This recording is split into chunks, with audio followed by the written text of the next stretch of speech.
ಕೇವಲ 3 ದಿವಸದಲ್ಲಿ ಬಂದು ಸೇರ್ತೇನೆ ಎನ್ನುವ ಹಾಗೆ ಏನು ಮಾಡೋಣ ಹೇಳು. ಸುರಲೋಕವನ್ನು ತಲುಪಿದೆ. ಸುರಪಾಲ ಚಿನ್ನದ ಕಡಗವನ್ನಿಟ್ಟು ಸನ್ಮಾನಿಸಿದ್ದಾನೆ. ಬರುವಂತ ಸ್ವಲ್ಪ ವಿಳಂಬವಾಗಿದೆ. ಇದಕ್ಕಾಗಿ ಮುನಿಸಿಕೊಂಡಿಯೇನೆ. ಮುನಿಸಿಕೊಂಡದ್ದು ನಾನಲ್ಲ ಸ್ವಾಮಿ. ದೇವಲೋಕಕ್ಕೆ ಹೋದವರು ನೀವಿದ್ದೀರಿ.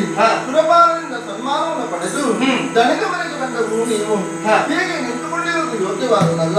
ಮೌನವನ್ನು ಕಾರಣ ಉಂಟು.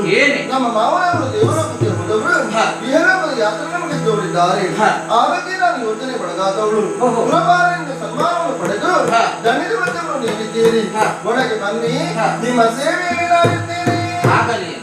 ಕರುಣದಿ